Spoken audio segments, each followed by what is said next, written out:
Welcome to Merchant Seeds Cup of Joe. On this episode, we share a soil temperature forecast and talk about anhydrous ammonia application this time of year. Lynn highlights her Enlist E3 Jefferson 2533E soybean variety and cyst nematode control. And hear about a brand new treatment addition to our starting line soybean seed treatment. Hi, this is Joe Merschman. Welcome to Merchant Seeds Cup of Joe. Today we have Ben, Lynn, and Dylan. And Dylan, you're going to start today. Yeah, so we're getting to that time of year where it seems like guys are talking about ammonia every day, but at least where we're at right now, soil temps are still in the high 50s, even into the 60s in some parts of Iowa. So I know it gets preached every year, 50 and falling, but it's really important that we let those soil temps get below 50. So everything will stay put until hopefully we need it come in the spring. But the way the kind of forecast is looking, it's looking like right around once we get to November, that's when the soil temps are really going to kind of drop off to the mid 40s and keep falling. We're going to rise a little bit maybe in a few days, but overall, as we're going along, it looks like November is going to be our time to make sure everything is sealing to it. The moisture we got should help a little bit. It wouldn't hurt to catch a little bit more for how dry we were. So, yeah, I completely agree. And you're looking at the same paperwork that I am. I printed out the full forecast, and for the majority of the state, as far out as Iowa State's mesonet will go, it takes us to November 9th, and we have consistent, 38 to 34 degrees across the entire state. So once we hit that time frame, it'll be all guns blazing on anhydrous going in the ground, I think. So yeah, I have another different data set there that shows similar but maybe a little bit different look from different, I don't know how, Snodgrass from Nutrien weather outlet.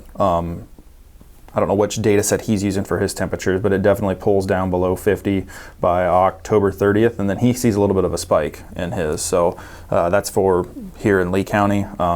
Go ahead and make sure that you're watching multiple different sources of data, and obviously once we get to November 1st, we're going to know a lot more about the short-term forecast after that. Ben, why is it important to wait till 50 degree and lower on putting anhydrous on? Because the biology in the soil, the nitrosomonas and nitrous bacteria that convert ammonia into ammonium, so basically those bacteria are not as active when it's 50 degrees and falling. So that conversion process is a process that when we go from that ammonia factor, when it gets broken down, it allows for nitrate production to happen in the soil essentially, and nitrate is a negative charge. Negative charges have the ability to leach.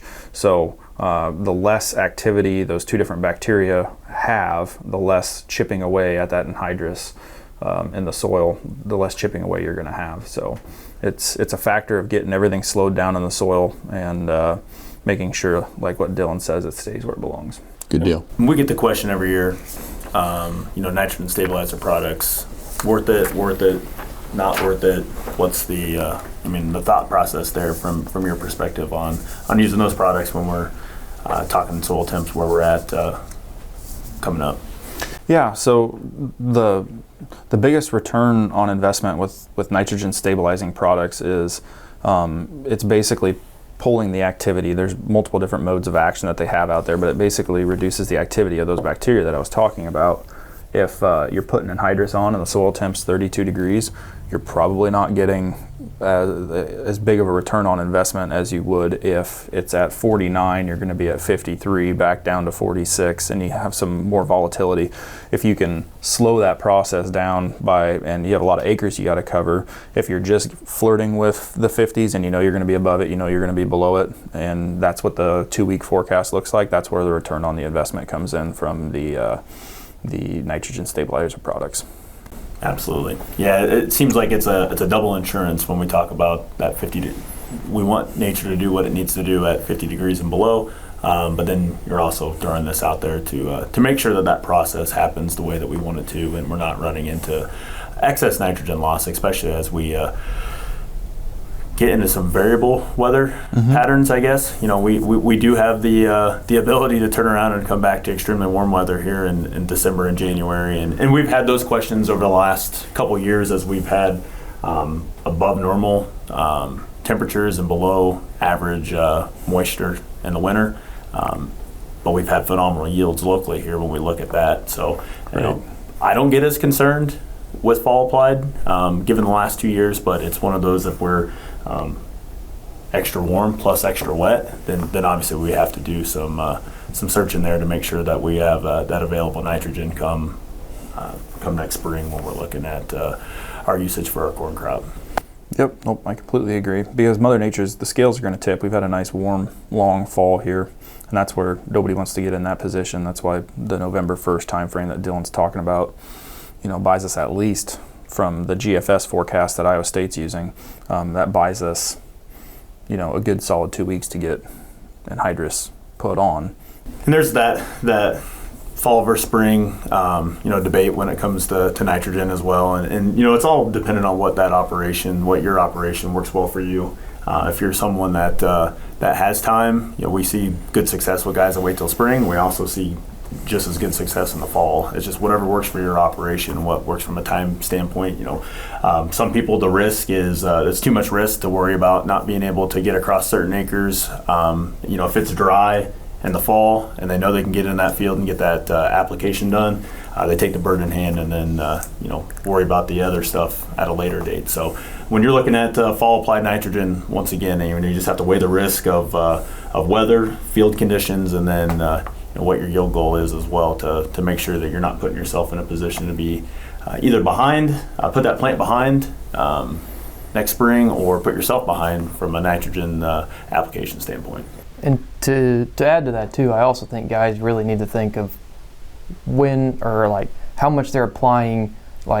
Maybe think about switching up nitrogen, put a good base down in the fall if you're going to do ammonia, and then potentially you're already going across the field with your sprayer in the spring. You can put down also another 20-30 pounds there, and then maybe possibly finish out, because we were walking a lot of fields, and I think these good yields still help kind of push back and remember, I still had nitrogen deficiency early on in the year, but the good weather we had really kind of pushed that to the back of people's minds.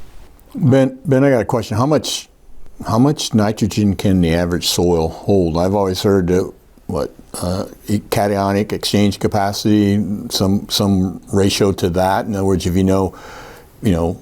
what do you say about that? What's your opinion on that? Well, there's a couple different schools of thought on that, but the one that's pretty popular and that the Ag PhD boys talk about is it's a 10-to-1. So if you have a 20 CEC soil, you can hold approximately 200 pounds of nitrogen at any one given application. But the ground that we farm with lighter, sandier loams, you're down in the 10s, 9s, 8s, 12s. So you definitely don't want to front load that soil. And locally here too, I think to Dylan's point when he's talking about maybe some sins that got forgiven, we have some pretty decent soil that has a really good organic matter. Mm-hmm. So when we talk about our rule of thumbs on the organic matter percentage, this year it would not surprise me if we were probably closer to that 30 to maybe even the 40 pounds that we got per percent of organic matter rather than that 20. I mean, that's another one of those, the CEC thing. It's not a linear linear curve there, I guess. When we have the ideal weather conditions with the heat that we had, and the sunlight, we were able to probably break down and use that stored bank a little bit better than in previous years where we're maybe cool and wet and just not getting that breakdown. So we had a big corn crop, big bean crop in many areas that got rain. I know there's some areas in our territory that just didn't get any rain in August and in September, so their yields are more like 45. But there's a lot of new products out there that you can apply on that residue to release that fertility. Is that a good idea? Yeah, and we talked to independent testing companies. And that's one of the. Well, Lynn, why don't you touch on that? Yeah, so we met some acquaintances through different things in the industry talking about different products, and that was specifically the crop residue breakdown. To your point, there's a lot of different companies that have some options out there, depending on what you. Obviously, we have the excavator through our partnership with Meristem, but the biggest return of investment on a lot of that biological type products is actually coming in these residue digesters. Getting that our residue holds a lot of Potassium specific. Yeah, potassium, phosphorus, some nitrogen. And as we look at how these hybrids, specifically I'm going to pick on corn, how these hybrids have been developed, we probably have, a little bit more lignin in that crop than we used to before. It just seems like our stocks just aren't getting broke down, and we're not getting that breakdown. It's not releasing that back into your soil bank. So in talking with those, the highest return on investment of these, what I would call alternative space products, are in these digesters. And I think it's specifically back to that same conversation with that organic matter, and given that back, we're using these products and we're actually getting nutrient recycling back into the soil faster and able to get that uptake to happen more efficiently back into the plant. So the smart move is, if to get more fertility available, is if it's early enough and warm enough, is to add those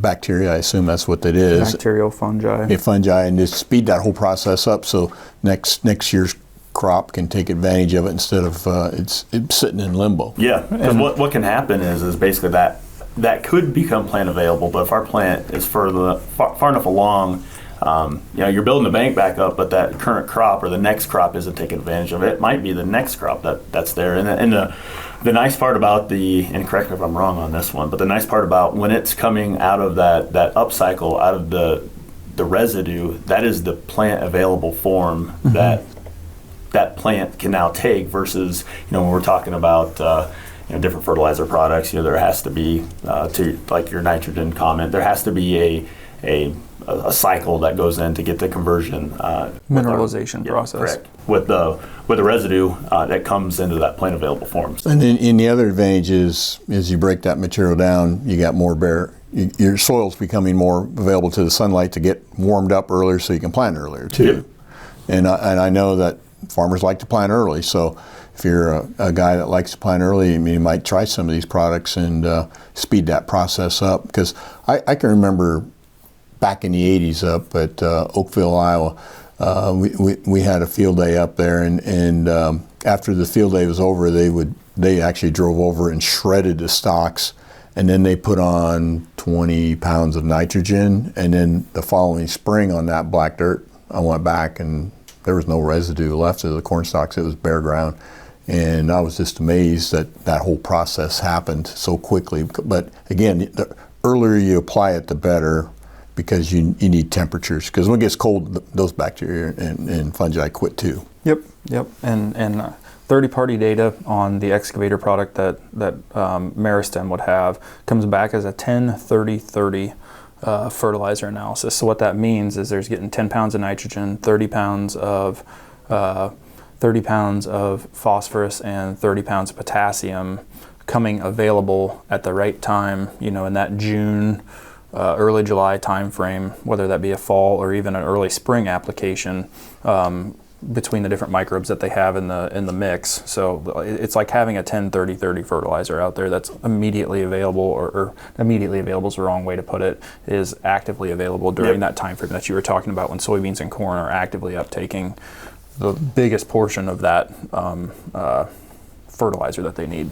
So there's lots of companies that offer them. So we're telling you, try it. I think it's a good deal. Absolutely, especially with the focus here as we move forward with more focus on less intensive tillage. It's really important to find a product or a practice that helps you get that residue under control. Because that's the one thing that you don't think about is if you reducing tillage to help the soil health, that comes at the cost of weed control and residue breakdown. Would that also, if you have water hemp seeds on the surface, is it going to break those things down then too, Ben? Do you know any data? Have you seen anything on that? I haven't seen any data. There is a little bit of data that's not it's either not concrete enough or it's too expensive to get published through the EPA, but there are some anecdotal styles of evidence that say that it will help reduce the amount of white mold that's potentially out in the field. It could potentially help reduce the amount of tar spot, and I'm not talking about our excavator product or any of the products out there in specific, but this is just a broad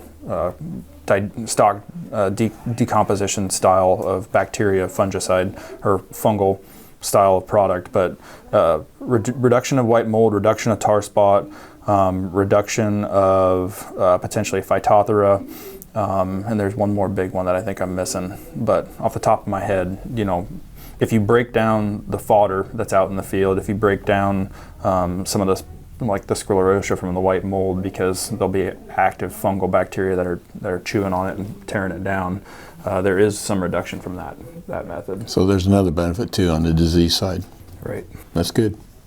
Get rid of the host. That's right. Tying back into Dylan's anhydrous conversation just a little bit, I wanted to put up 72-hour observed precipitation forecast for the United States, and I also wanted to talk about the next 10 or 12 days here from the ECMWF, the GFS, and there's a third model here that we'll throw up on the screen talking about the potential moisture that's going to be coming into the Corn Belt. We did catch a shot of rain. Certain areas caught a shot of rain on Thursday night coming into Friday morning. We're going to be getting more rain in this time frame that the soils are cooling down. That's definitely going to help with tillage. If you are doing tillage, it's going to help with the anhydrous, because not only do we have to worry about temperature to get the bacteria to slow down, we also have to worry about getting the right seal on that ground. And there are certain soil types and certain areas in the country right now that I don't think an anhydrous application would warrant, just because of the moisture level that's in the soil right now. So getting it to seal is very, very important.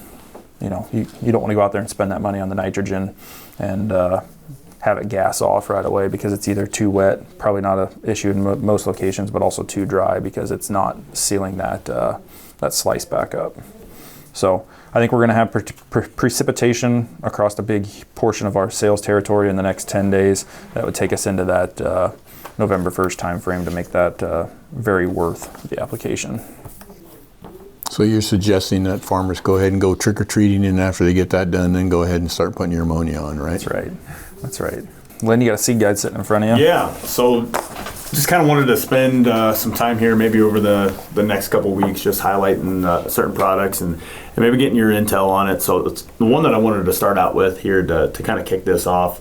We're getting plot data in, good plots across all of our sales territory, and there's one in particular that is the flavor of the week for this week for me, and that's that Jefferson. So I had a plot that came in from Southern Illinois, and it placed second in the plot, and that was from a 3-1 to a 4-2 at least, if not maybe a 4-5 on that one.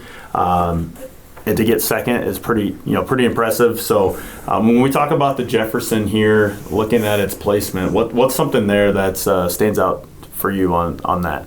Well, it's the latest Peking offering that we have, and Peking is a different gene for soybean cyst nematode. So the majority of the products in our book and the majority of the products in the United States right now are P88788. That's the gene that was introduced in the late 90s. Oh no, it's early 90s. Oh, they actually worked with it in the 80s, but it took forever to decouple the yield drag associated with it, and that's the problem with a lot of these cyst nematode genes, is decoupling the yield drag, and after many generations we can do it, and anytime you see a Peking product in our lineup, it's been decoupled. In other words, you can come out with lots of Peking lines, but unless you have really high levels of cyst nematode, you're not going to see a response. So, but yeah, it's a long process, many generations, and it seems like to me it takes at least a decade to work with them. Yep. So that changes every time you have different trait platforms switching to. So that's we had quite a few Pekings in the Liberty Link lineup. then once the GT27s, the LL GT27s, the Extends, the Extend Flexes, we're finally back into that point where we're starting with the Enlist program. We're starting to see quite a few good offerings that are yielding really well. That one is one of my favorites. It's the latest offering that we have at a 3.3 right now. It is an extremely consistent yielding product. 3 years ago in testing, or 3 seasons ago now, I don't have the data for this past season yet, but it was like 104.5. 3 years ago, 2 years ago, it was 104.5%, so it's extremely consistent across a wide variety. It's a product that's going to work west to east really well. It's just going to blow the doors off of current relative maturities that when soybean cyst is a problem, I'm not afraid about placing that product on the non-cyst problem acres either. So it's going to be a wide footprint, strong bean that I think is going to have very good southern movement. Typically, when we have bean on bean situations, and with the commodity prices where they are right now, 3.3 is probably a little bit on the early side from even the early options that guys would plant in the southern half of Illinois or into Missouri. But with the lower commodity prices, there can be more bean on bean acres. That's going to be a good option for a lot of guys with it being in that 3.3. It's a little early, but past couple of years, the earlier soybeans, the feedback that I've gotten, the earlier soybeans are really holding their own, especially if they're planted early. Yeah, absolutely.